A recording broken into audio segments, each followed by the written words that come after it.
हम पूरे जम्मू कश्मीर में हमारे साथियों, हमारे लीडरान घूम रहे हैं और चुनाव की भी तैयारी कर रहे हैं।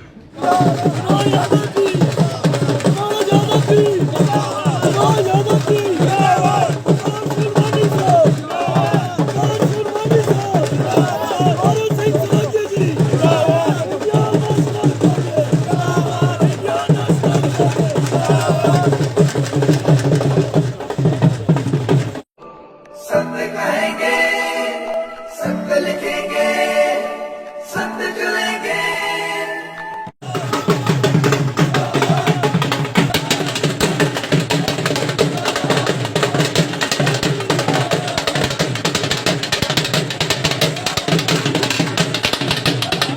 जो डीवीसी का चुनाव कर रहे हैं वो बीपीएपी छोड़ के आप पार्टी ज्वाइन करने आ रहे हैं। मैं चाहता हूँ कि आपके द्वारा इनको पार्टी ज्वाइन करवाया जाए। हमारे कुलदीप सिंह कुनाल जी का जोरदार तालियों से स्वागत करें। ये पूरे सरपंच भी रहे हैं, डीवीसी का चुनाव लड़ा है।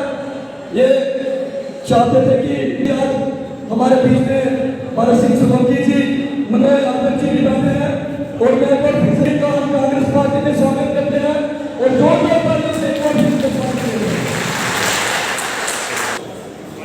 हमारे बीच सुनीला कोतवाल जी, मैं इनसे रिक्वेस्ट करूंगा कि आप भी मंच में आए। सुनीला कोतवाल जी का स्वागत करें। सुनीला कोतवाल जी का कांग्रेस परिवार में हम स्वागत करते हैं।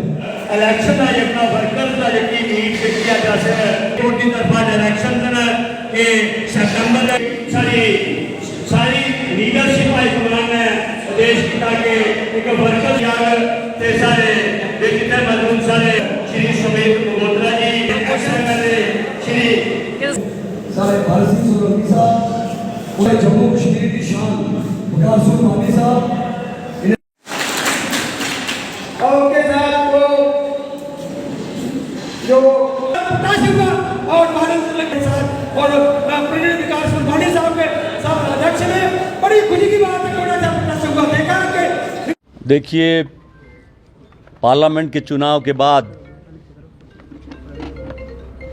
जिस तरह राहुल जी ने पूरे देश में दौरे करके नफरत छोड़ो का नारा देके देश को जोड़ने का काम किया, जम्मू कश्मीर में भी वो आए और जनता का बड़ा प्यार मिला। और जैसा सुप्रीम कोर्ट ने डायरेक्टिव दिया तो जम्मू कश्मीर में इलेक्शन भाजपा सरकार को करना ही पड़ेगा।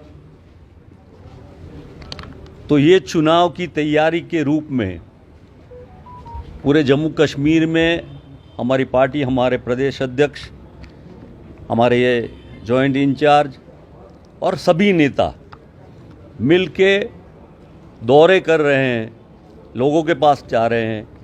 हमारे पूरे के पूरे नेतागण जो है हमारे जम्मू कश्मीर के, वो मोटिवेट कर रहे हैं कार्यकर्ताओं को लोगों के पास जाने के लिए, उनकी बातें सुनने के लिए, जनता के जो भी मसले हैं उसको इलेक्शन मैनिफेस्टो में जोड़ने के लिए पूरी हमारी कार्यकर्ताओं की टीम लगी है। और जिस तरह का वातावरण बीजेपी के रूल में 2019 के बाद लेफ्टिनेंट गवर्नर का रूल जम्मू कश्मीर में आया, स्टेटहुड छीना गया है और टेररिज्म इतना बढ़ गया।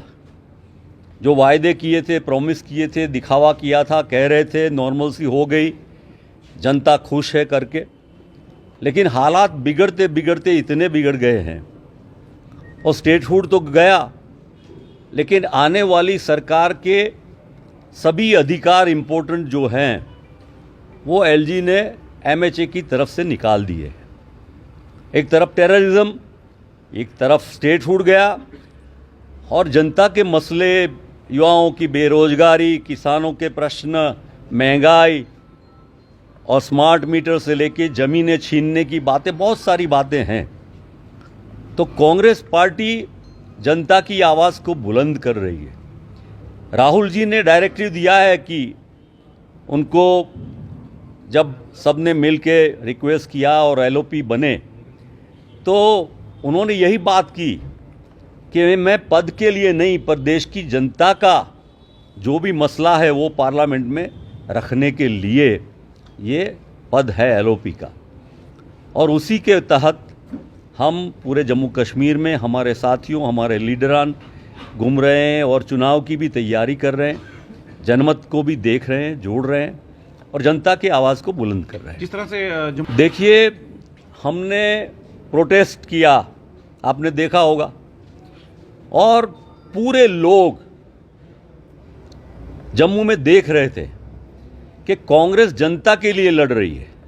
4-4 बैरिकेड को तोड़ के कार्यकर्ता निकले, लाठी चलाई, कुछ भी किया, पुलिस ने रोकने की कोशिश की, पर Bharatiya Janata party totally failure ये टेररिज्म को रोकने के लिए।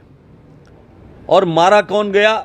हमारे सैनिक, पैरामिलिट्री, सिक्योरिटी फोर्सेस, हमारी पिलग्रिमेज करने वाले सिविलियंस, हमारे किसान की रक्षा करने वाले विलेज के।